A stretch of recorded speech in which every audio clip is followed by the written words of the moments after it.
በስመ አብ ወወልድ ወመንፈስ ቅዱስ አሃዱ አምላክ አሜን። የተወደዳችሁ እና የተከበራችሁ የእግዚአብሔር ቤተሰቦች የእመቤታችን የቅድስት ድንግል ማርያም የቃል ኪዳን ልጆች የጻድቃን የሰማዕታት የመላእክት የቅርብ ወዳጆች የዚህ መርሐ ግብር ተከታታዮች በያላችሁበት የዓለም ክፍል እንደምን ሰነበታችሁ? እንደምን አደራችሁ? እንደምን አመሻችሁ? እናመልከው የፈጠረን ልናገለግለው የሰበሰበን በቸርነቱ የጠበቀን በመግቦቱ ያልተለየን ሥጋዊ መንፈሳዊ መግቦቱን በየዕለቱ የሚያዘጋጅልን የቸርነት ባለቤት እግዚአብሔር አምላካችን ወዶ ፈቅዶ ለዚህ ዕለት ለዚህ ሰዓት ስላደረሰን በቸርነቱ ስለጠበቀን በመግቦቱ ስላልተለየን ኃጢአት በበዛበት በደል በነገሰበት ዓለም ውስጥ በምሕረቱ በይቅርታው በክንፈ ረድኤቱ እየደገፈ በምሕረት በይቅርታ እጆቹ እያቀፈ የአባትነት ፍቅሩ ሳይጓደል ዕለት ዕለት የሚጠብቀን የቸርነት ባለቤት እግዚአብሔር አምላካችን ስላደረገልን ስለሚያደርግልን መልካም ነገር ሁሉ ስሙ የተመሰገነ ይሁን። እንደተለመደው ዛሬም የዕለቱን ቃል እግዚአብሔር ይዤ ቀርቤያለሁኝ። የመጋቤ ሐዲስ ምስጢረ ሥላሴ ማናዬ ነኝ።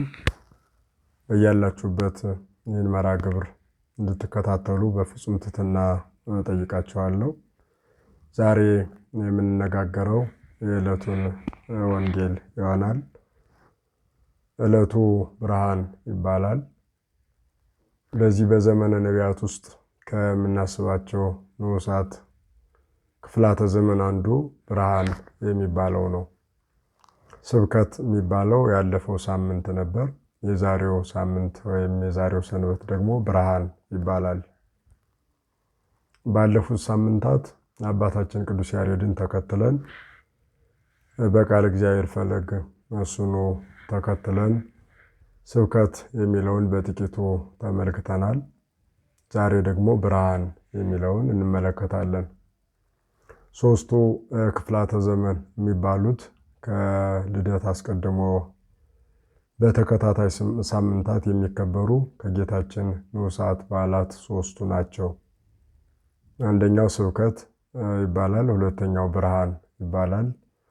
ሦስተኛው ኖላዊ ይባላል እና ዛሬ ብርሃን የሚለውን ነው የምናየው። የአባታችን የቅዱስ ያሬድ የምስጋና ክፍልም ይህንን በሰፊው የሚያብራራ የሚተረጉም የሰው ልጆች በብርሃኑ እንዲመላለሱ ጥሪ ያቀረበበትና የክርስቶስን ብርሃንነት በሰፊው ያሳየበት ክርስቶስን ረቂቅ በሆነ ብርሃን መስሎ ያስተማረበት፣ የዘመረበት፣ ያመሰገነበት ክፍል ነውና ስያሜው ብርሃን ይባላል። እሱን አስመልክቶ ዛሬ እንነጋገራለን። እግዚአብሔር አምላካችን ምስጢሩን ጥበቡን እንዲገልጥልን አይነ ልቡናችን እንዲያበራልን የአምላካችን ቅዱስ ፈቃዱ ይሁንልን። ለትምህርታችን መነሻ የምናደርገው የዮሐንስ ወንጌል ምዕራፍ 1 ቁጥር 5 ላይ ያለውን ኃይለ ቃል ይሆናል። ኃይለ ቃሉ እንዲህ ይላል። ወብርሃንሰ ዘውስተ ጽልመት ያበርህ፣ ብርሃን በጨለማ ያበራል። ወጽልመትኒ ይረክቦ ወይቀርቦ፣ ጨለማም አያገኘውም፣ ማግኘት አይደለም አይቀርበውም። በሌላ አነጋገር ጨለማም አላሸነፈውም ተብሎ ተተርጉሞ እናገኛለን። ይህ ኃይለ ቃል ይህን ሳምንት የሚገልጥ ነው። በዚህ ሳምንት የሚሰበከውም ይህን የተመለከተ ትምህርት ይሆናል። ይህንን ኃይለ ቃል የተናገረው ወንጌላዊ ዮሐንስ የብርሃን ምስክር ይባላል።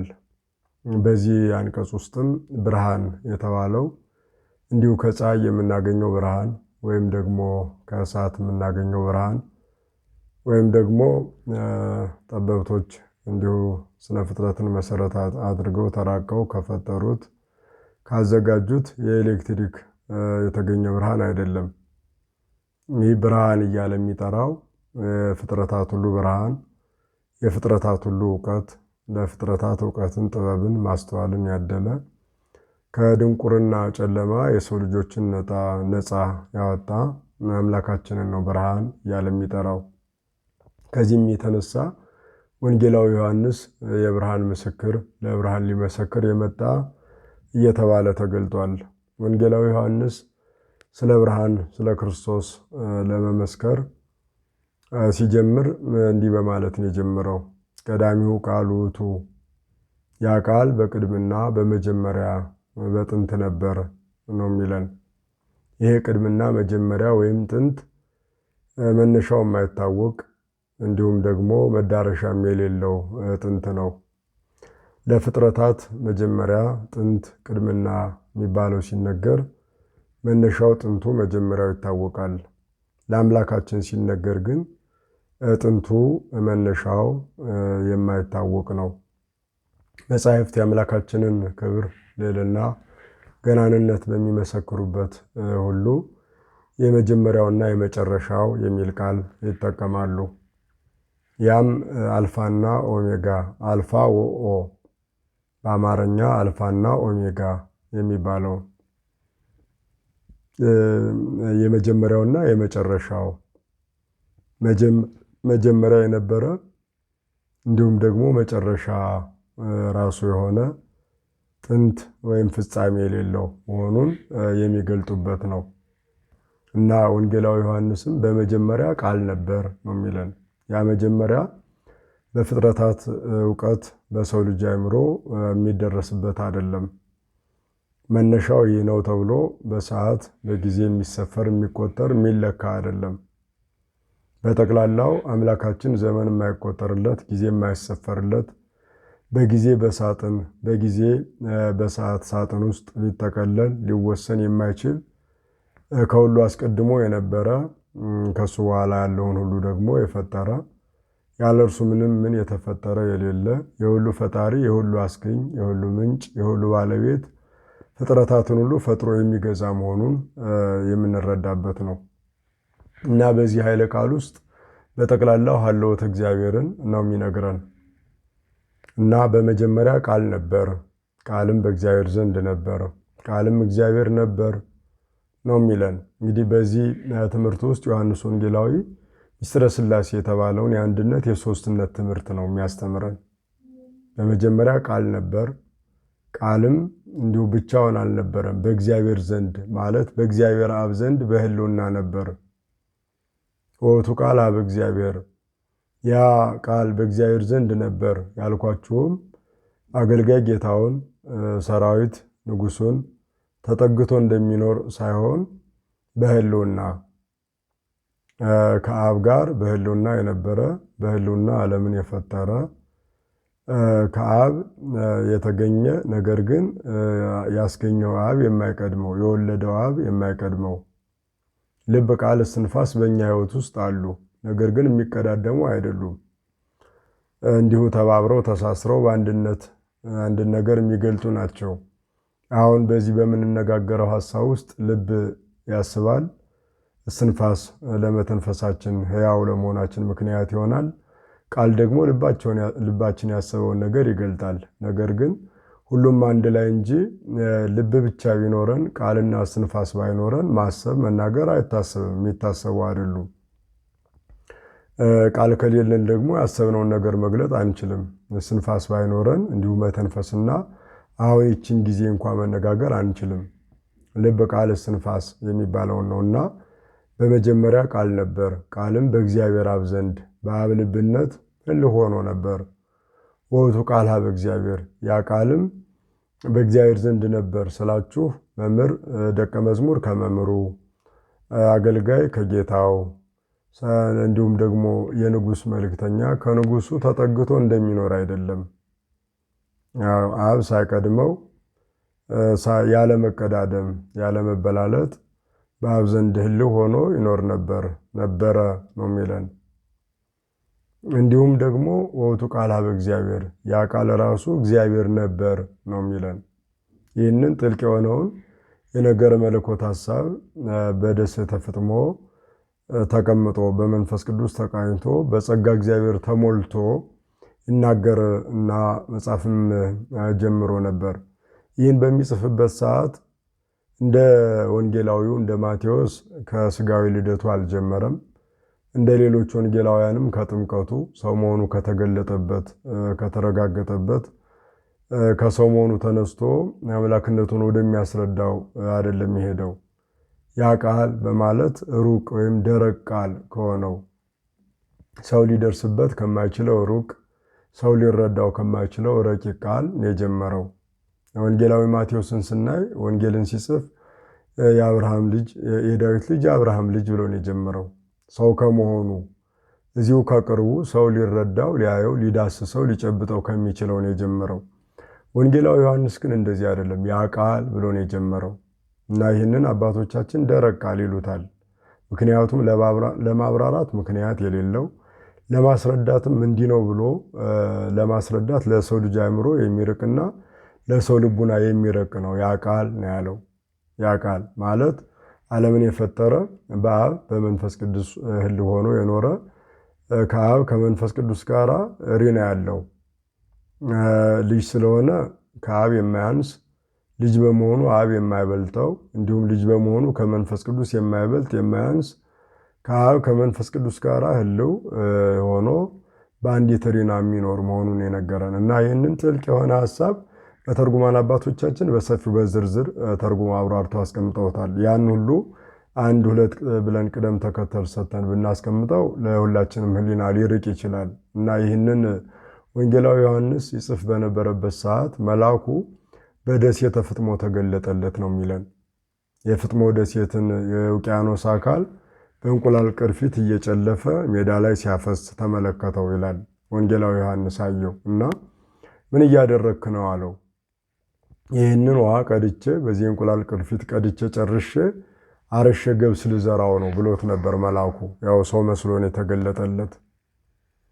ይህን ሁሉ እንዴት በእንቁላል ቅርፊት ትችላለህ ሲለው ይህስ ፍጡር ነው፣ በየጊዜው ይሆናል ይቻላል፣ አንተ ግን የማይቻለውን ጥልቅ ነገረ መለኮት እጽፋለሁ ብለህ ጀምረሃል ብሎታል። እና ይህን ባለው ጊዜ ወንጌላዊ ዮሐንስ መለስ ብሎ ወኩሉ ቦቱ ከሆነ ሁሉ በእርሱ ሆነ ወዘእንበሌሁ ሳል ወዘኮነ ያለ እርሱ ግን ምንም ምን የሆነ ነገር የለም በማለት የሁሉ ፈጣሪ የሁሉ አስገኝ የሁሉ ባለቤት የሁሉ መገኛ የሁሉ ፈጣሪ የሁሉ አባት እርሱ መሆኑን በሰማይ ካለው በምድርም ካለው ያለ እርሱ ምንም ምን የተፈጠረ የሌለ መሆኑን በመመስከር ቋጭቶታል። ሐሳቡን ማለት ነው፣ ደምድሞታል።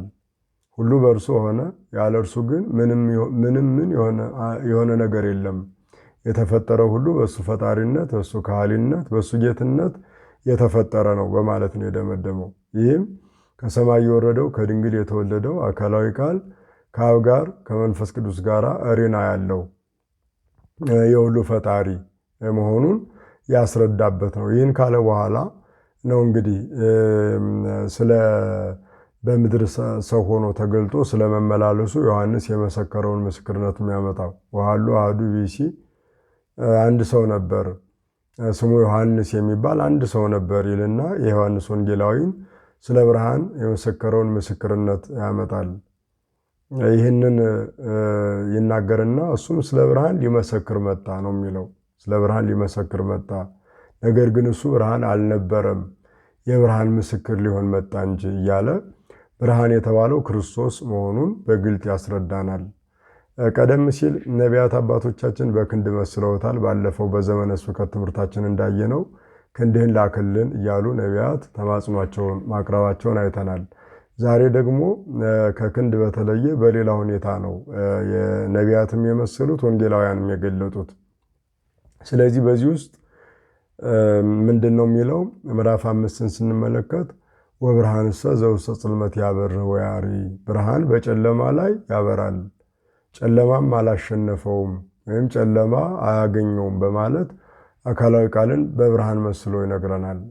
ብርሃን ረቂቅ ነው፣ ጥልቅ ነው፣ ጨለማውን ይገፋል፣ ያሸንፋል። እንዲሁ አካላዊ ቃልም ጨለማ ዲያብሎስ፣ ጨለማ ድንቁርና የተሸነፈበት ድል የተነሳበትና በጨለማ ውስጥ ይኖር የነበረ የሰው ልጅ ወደሚደነቅ መለኮታዊ ብርሃን የወጣው በሱ መሆኑን ለማስረዳት ነው። ብርሃን ሩቅ ነው፣ ረቂቅ ነው፣ አይጨበጥም፣ አይዳሰስም። ከአይነ ስጋ ጋር ሊዋሃድና አይነ ስጋ መድረስ እስከምትችልበት ድረስ ከሱ ጋር ተዋህዳ እንድትጓዝ የሚያደርጋት ነው ብርሃን።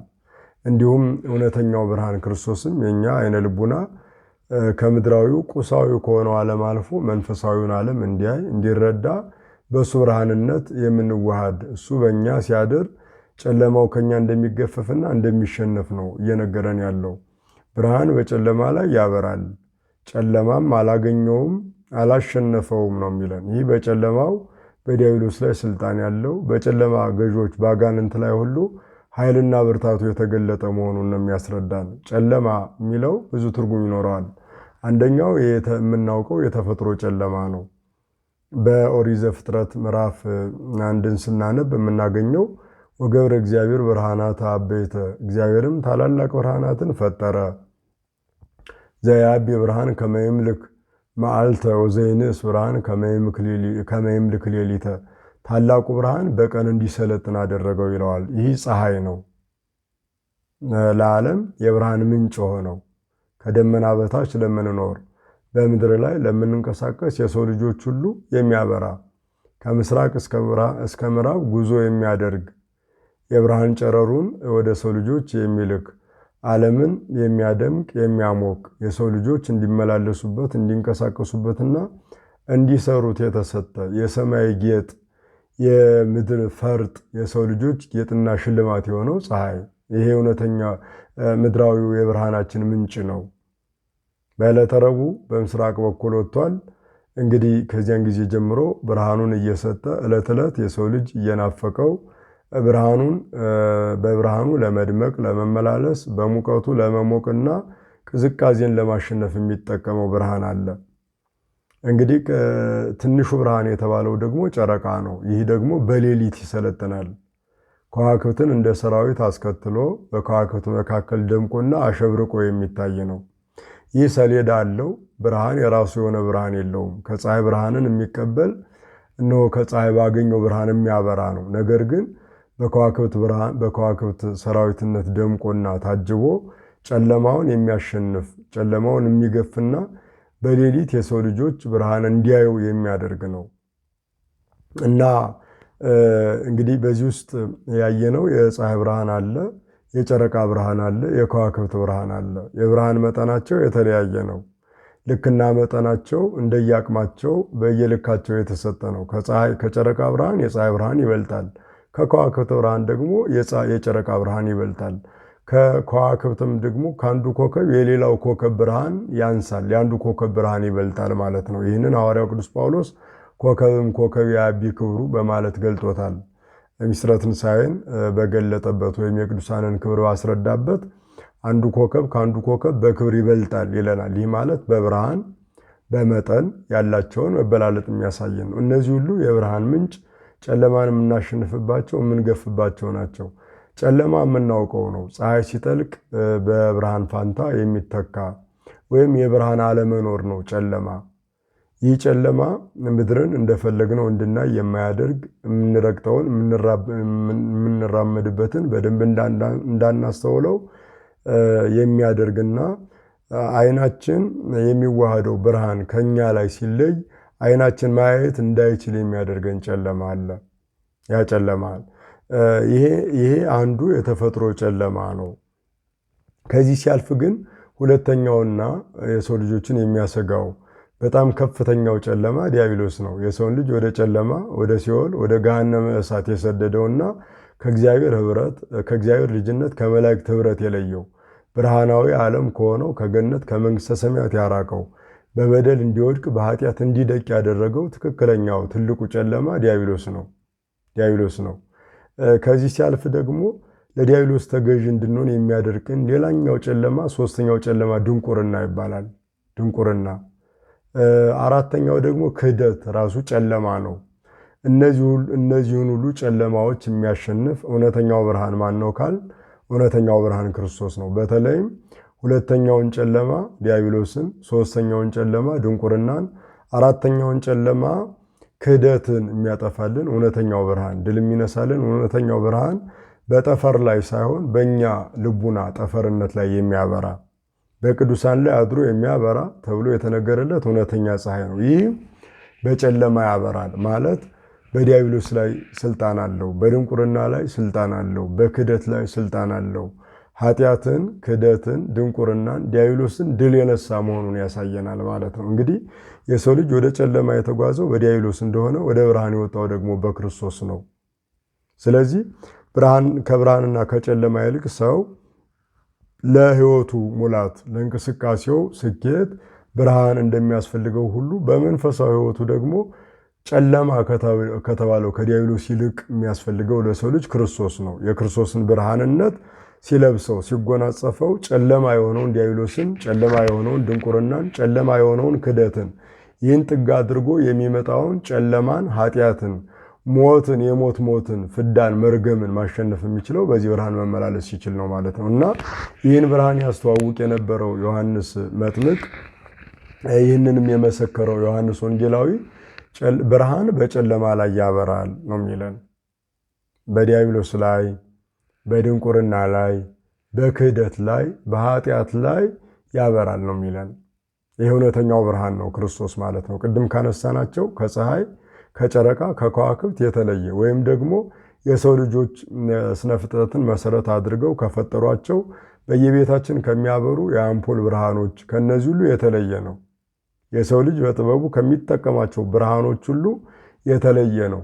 በምድር ላይ የምንጠቀማቸው ብርሃናት ሁሉ ጊዜ ይገድባቸዋል፣ ጨለማ ይፈራረቃቸዋል። ቤታችን መብራት መጣ እንዳል መብራት መጣ ብለን ሳንጨርስ ሊጠፋ ይችላል። መብራት ሄደ በሚል አንደበታችን ይለወጣል። ፀሐይ ወጣች ብንል ፀሐይ ጠለቀች እንላለን። ጨረቃ ተወለደች ወጣች ብንል ጨረቃ ጠፋች ልንል እንችላለን። ከዋክብት ወጡ አበሩ ብንል ቀን አድራሻቸውን እናጠዋለን።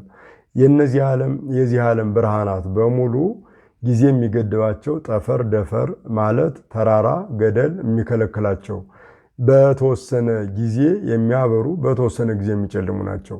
ይህኛው ግን እውነተኛ የማይጨልም ብርሃን፣ የማይጠፋ ብርሃን፣ ሁልጊዜ የሚያበራ በቅዱሳን ላይ ሲያበራ የሚኖር በቤተ ክርስቲያን ላይ የሚያበራና ኃጢአትን፣ በደልን፣ ርኩሰትን ድል እንድታደርግ የሚያደርጋት እውነተኛ ብርሃን ነው። ይህ በጨለማ ላይ ያበራል ማለት ዲያብሎስን ድል ይነሳዋል፣ ድንቁርናን ያሸንፈዋል፣ ኃጢአትን፣ በደልን፣ ርኩሰትን ድል ይነሳል። በእሱ ብርሃንነት እንድንመላለስ ያደርገናል ነው እያለን ያለው። ስለዚህ ሳምንት ብርሃን ሲባል ሳምንቱ አይደለም ብርሃን እየተባለ እየተጠራ ያለው። ብርሃን የተባለው ክርስቶስ ነው። የመልካ ኢየሱስ ደራሲም ይህንን ነው የሚለው። ክርስቶስ ብርሃን ዘአሰሰልከ ጽልመተ፣ ጨለማን ያራክ ያስወገድክ እውነተኛው ብርሃን ክርስቶስ ሆይ ነው የሚለው። በኪሩቤል ጀርባ ላይ ተቀምጠ ጥልቁን ትመለከታለህ፣ ምክንያቱም ጨለማ አይጋርድህምና እያለ ጨለማ ያሸንፍህምና እያለ ይገልጠዋል። ስለዚህ ይህንን ብርሃን ነው ወንጌላዊው ብርሃን በጨለማ ላይ ያበራል ጨለማም አላሸነፈውም ነው ያለን። ይህ ማለት ዲያብሎስ በሱ ላይ ኃይልና ስልጣን የሌለው፣ ድንቁርና ሊበረታታበት የማይችል እንዲሁም ደግሞ ክህደት በሱ ዘንድ የሌለ መሆኑን የሚያሳየን ነው። ያን ተከትሎ የሚመጡ ኃጢአት እንዲሁም ሞትና የሞት ሞት እነዚህ ሁሉ በሱ ላይ ስልጣን የሌላቸው እንዲሁም ከዚያ በኋላ በሰው ልጅ ላይ የሚሰለጥነው ሲኦል መካነ ጽልመት የሆነው ሲኦል ድል የማይነሳው የማያሸንፈው ሲኦልን እንኳን የሚያበራት ሲኦል የትኛውም ያህል የፀሐይ ብርሃን የተፈጥሮ ብርሃን ቢገባ ሊያበራት አይችልም። ሲኦል እንድትበራ በብርሃን ያ የተሰወረ 5500 ዘመን የተደበቀ ማንነቷ እንዲበራ ያደረገው እሱ ነው። የሰው ልጆችን ከሲኦል ሲያወጣ በአካለ ነፍስ ወደ ሲኦል በወረደበት ሰዓት ለውስተ ሲኦል ጻኡ ወለውስተ ጽልመት ተከሰቱ ወርዩ ብርሃነ አብየ፣ በጨለማ ውስጥ ያላችሁ ውጡ፣ በድቅድቅ ጨለማ ውስጥ ያላችሁ ተገለጡ በማለት በብርሃነ መለኮቱ ሲኦልን የበዘበዛት በሲኦል ላይ ያበራ ዲያብሎስን ጨለማውን ያሸነፈ ጨለማውን ከሰው ልጆች ላይ የገፈፈ እውነተኛው ብርሃን አምላካችን ክርስቶስ ነው። ይህንን ነው ብርሃን በጨለማ ላይ ያበራል ጨለማም አላሸነፈውም። ማሸነፍ አይደለም እየረክቦ ሊያገኘው ወይ ይቀርበው ሊቀርበው አይችልም በማለት እየነገረን ያለው። ስለዚህ የሰው ልጆች ሁላችንም በዚህ ብርሃንነት መመላለስ፣ በዚህ ብርሃንነት መቀደስ፣ ከጨለማው ከዲያብሎስ ከድንቁርና እና ከኃጢአት ከክህደት ማምለጥ፣ በዚህ ብርሃን መገለጥና በዚህ ብርሃን መመላለስ ከሁላችን የሚጠበቅ ትልቁም ነገር ነው። ያንን ነው የሚያስተምረን። እንግዲህ ብርሃን የተባለው አምላካችን ክርስቶስ ነው። ይህንን ወንጌላዊ ዮሐንስ ወይም መጥምቁ ዮሐንስ እንደመሰከረ ወንጌላዊ ዮሐንስና መጥምቁ ዮሐንስ እንዳንድ ልብ መካሪ እንዳንድ ቃል ተናጋሪ ሆነው እንደመሰከሩት ሁሉ ራሱ ባለቤቱ ኢየሱስ ክርስቶስ መስክሯል። በዮሐንስ ወንጌል ምዕራፍ 8 ከቁጥር 12 ጀምሮ ስናነብ እንዲህ ነው የሚለን፣ አነ ውእቱ ብርሃኑ ለዓለም ዘተሎኒ እየሐውር ውስተ ጽልመት፣ የዓለም ብርሃኑ እኔ ነኝ፣ በእኔ የሚመላለስ ጨለማ አያገኘውም፣ ወደ ጨለማ አይሄድም በማለት ተናግሯል። በዮሐንስ ወንጌል ምዕራፍ 9 እንዲሁ እውር የነበረውን ሰው አይኑን ሲያበራለት፣ ደረቅ ግንባር የነበረውን አይኑን እነሆ ምራቁን እንትፍ ብሎ ጭቃ ለውሶ የአይን ስዕል ንድፍ ከነደፈለት ከቀረጸለት በኋላ የዓለም ብርሃኑ እኔ ነኝ እንዘ ሀሎኩ ውስተ ዓለም አነ ውእቱ ብርሃኑ ለዓለም፣ በዓለም ሳለሁ የዓለም ብርሃን እኔ ነኝ ብሏል። ከዓለም ከተለየ በኋላ ብርሃን አይደለውም ለማለት አይደለም። ሁልጊዜም የሰው ልጆች ብርሃን እሱ መሆኑን ለማስረዳት ነው። ይህን ካለ በኋላ ነው ያንን ሰው አይኑ እንዲበራ እንዲገለጥ ውር ታጸብ በምጥማቃተ ሰሊሆም ዘበትርጓሜው ሐዋርያ፣ ሂድና በሰሊሆም መጠመቂያ ታጠብ፣ ያውም የሰሊሆም ፈሳሽ ማለት ነው በማለት ወደዚያ እንዲሄድ እንዲጠመቅ አይኑ እንዲበራ ያደረገው እውነተኛው የዓለም ብርሃን ክርስቶስ ነው። ይህንን ነው ብርሃን በጨለማ ያበራል፣ ጨለማም አላሸነፈውም በማለት የገለጠልን ማለት ነው። ይህንን ራሱ ክርስቶስ ደግሞ ደጋግሞ በሰፊው የተናገረው ነው። ወንጌላዊ ማቴዎስ በምዕራፍ 4 ከቁጥር 13 ጀምሮ ይህን በደንብ ገልጦታል። እንዲህ በማለት ሕዝብ ዘይነብር ውስተ ጽልመት ወጽላሎተ ሞት ርእየ ብርሃነ አብየ ወለእለኒ ነብሩ ውስተ ጽልመት ወጽላሎተ ሞት ብርሃን ሰረቀ ሎሙ። በጨለማ የነበረ ሕዝብ ለነበሩት ብርሃን ወጣላቸው፣ በጨለማና በሞት ጥላ ስር ለነበሩትም እንዲሁ ብርሃን ተገለጠላቸው እያለ ይነግረናል። ይህ ብርሃን ክርስቶስ ነው። በዛብሎን በንፍታሌም ዕፃ የገሊላ ባህር ዳርቻ እየተመላለሰ በጨለማ አምልኮተ ጣዖት በድንቁርና በወለደው አምልኮተ ጣዖት ይርመሰመሱ ለነበሩ ለአሕዛብ ያበራው የቤተ ክርስቲያን ብርሃን፣ የማይጠፋ ብርሃን፣ ጨለማ የማያሸንፈው ድል የማይነሳው እውነተኛው ብርሃን ክርስቶስ ነው። በእሱ ብርሃንነት መመላለስ ከጨለማ ማምለጥ በእውነተኛው ብርሃን በክርስቶስ መገለጥ መሆኑን ያስረዳናል። ስለዚህ ይህን ሳምንት ብርሃን ብለው ያስቡታል። እንግዲህ ብርሃን በጨለማ ላሉት ሁሉ የሚናፈቅ የሚጠበቅ ነው። ፀሐይ ስትጠልቅ እስከምትወጣ ድረስ የሰው ልጅ ሁሉ ይናፍቃል። የሞት ምሳሌ በሆነው በእንቅልፍ ጥላ ስር ሆኖ ብርሃነ ፀሐይ እስኪወጣ ድረስ ያንቀላፋል፣ ያሸልባል። ሲያሸልብ በእንቅልፍ በድካም ስሜት አረፍ ሲል ግን የፀሐይን መውጣት የብርሃኗን መገለጥ ተስፋ በማድረግ ነው።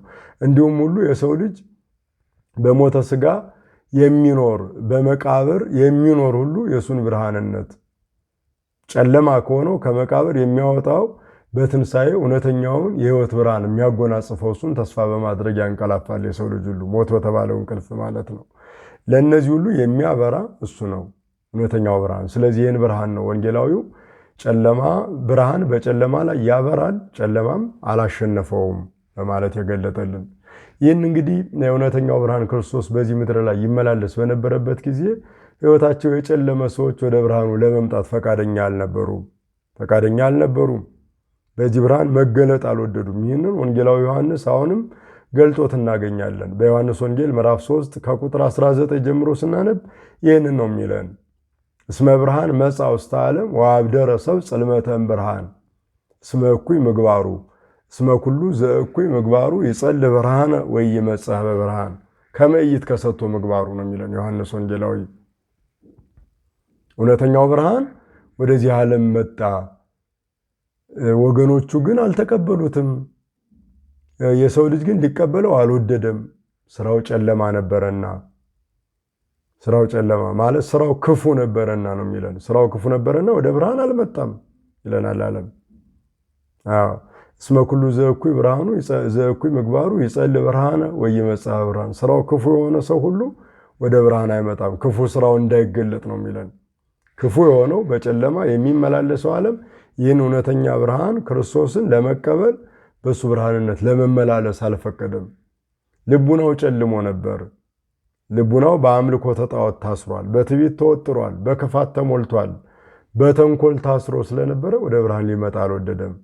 እስመ እኩይ ምግባሩ ስራው ክፉ ስለሆነ ማለት አምልኮተ ጣዖትን ስለሚከተል ከጽድቅ ይልቅ ሐሰትን፣ ከትሕትና ይልቅ ትዕቢትን፣ ከቅድስና ይልቅ ርኩሰትን፣ ከፍቅር ይልቅ ጥላቻን፣ ከአንድነት ይልቅ መለያየትን ስለሚወድ ዘር መቁጠርን፣ ጥላቻን፣ በቀልን ስለሚወድ ወደ ብርሃን ሊመጣ አልወደደም። ስራው ክፉ ነውና። ስራው ክፉ የሆነ ሁሉ ወደ ብርሃን አይመጣም፣ ክፉ ስራው እንዳይገለጥ ነው የሚለን። ወዘሰ ጽድቀ ይገብር ይመጽእ ሀበ ብርሃን ከመያስተሪ ምግባሩ እስመ በእንተ እግዚአብሔር ይገብር። ስራው መልካም የሆነ ግን ወደ ብርሃን ይመጣል፣ መልካም ስራው ይታይለት ይገለጥለት ዘንድ ነው የሚለን። በምድር ላይ ለአርአያነት፣ በሰማያዊት ዓለም በመንግሥተ ሰማያት ለክብር እነሆ መልካም ስራው ይገለጥ ዘንድ በእግዚአብሔር ፊት በመላእክት ፊት በአጋንንት ፊት ስራው ይገለጥ ዘንድ ወደ ብርሃን ይመጣል ማለት በብርሃን በክርስቶስ ያምናል፣ በሱ ብርሃንነት ይመላለሳል፣ ከጨለማ አፈንግጦ በብርሃን ተሞልቶ ይኖራል ነው የሚለን።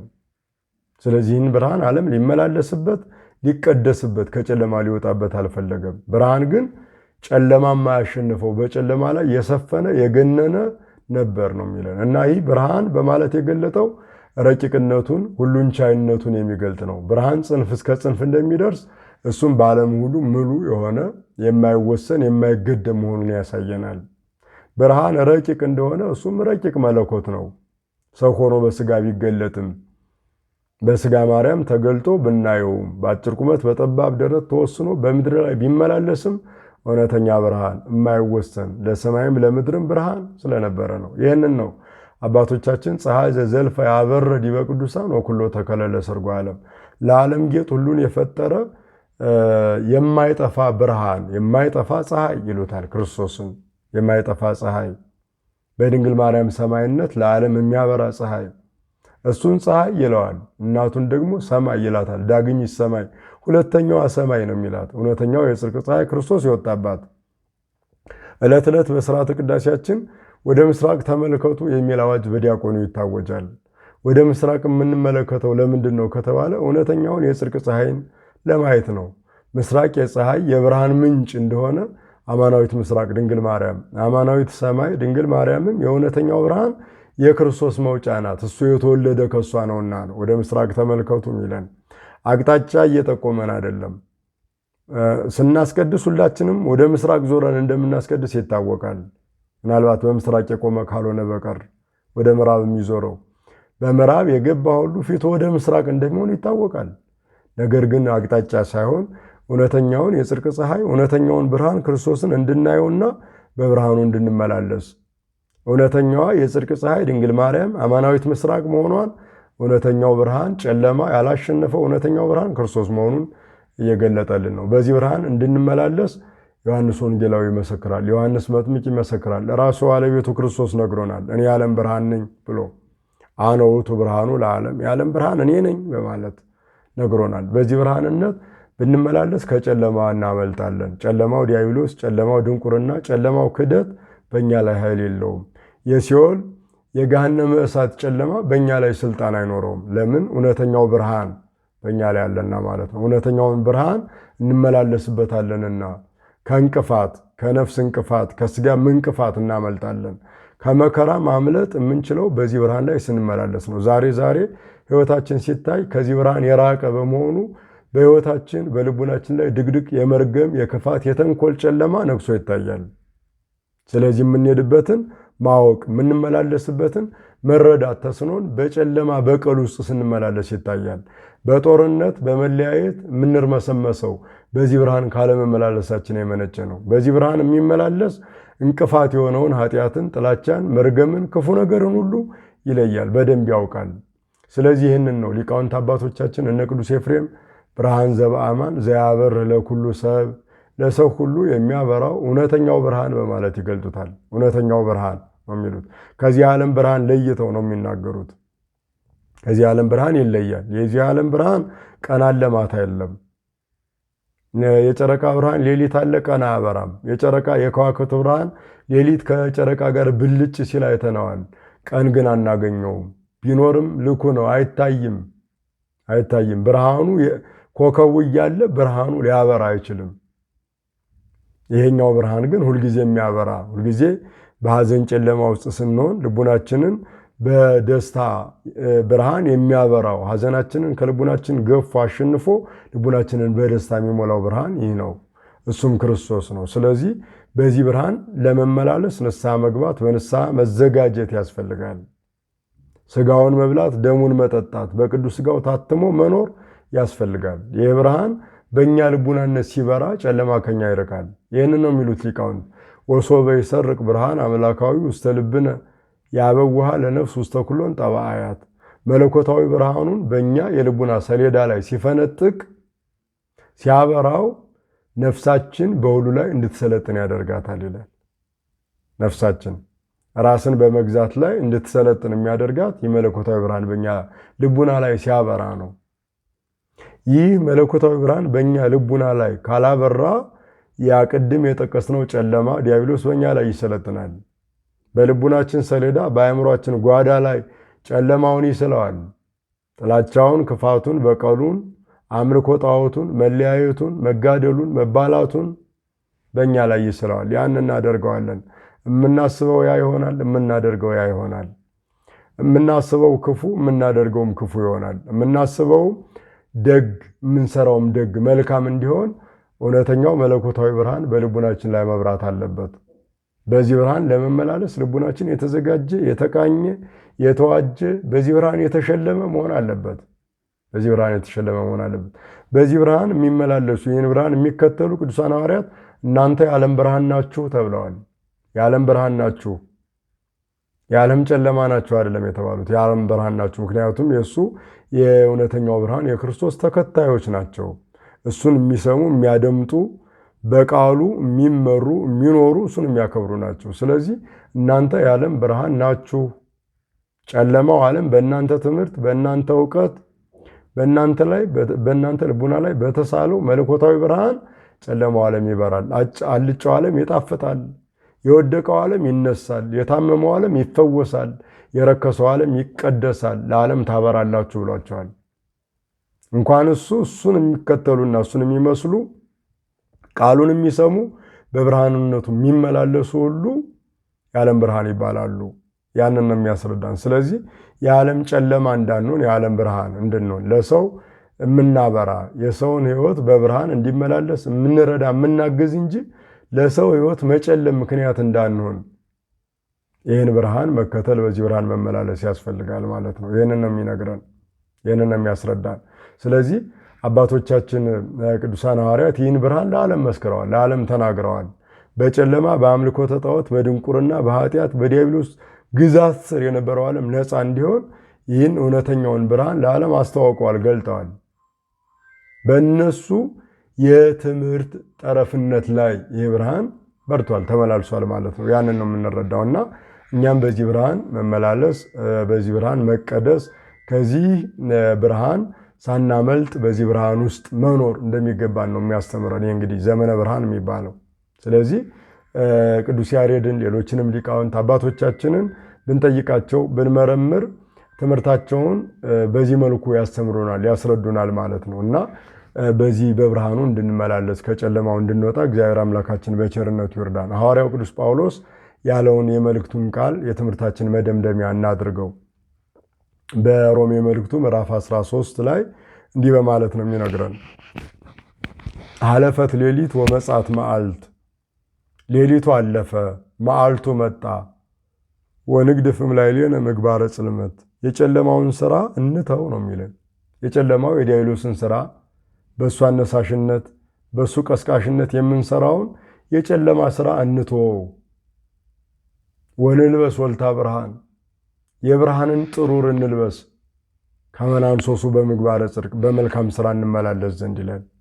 በመልካም ሥራ እንመላለስ ዘንድ የብርሃንን ጥሩር እንልበስ።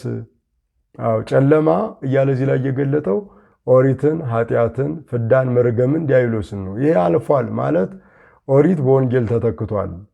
ኃጢአት በጽድቅ በቅድስና ተለውጧል።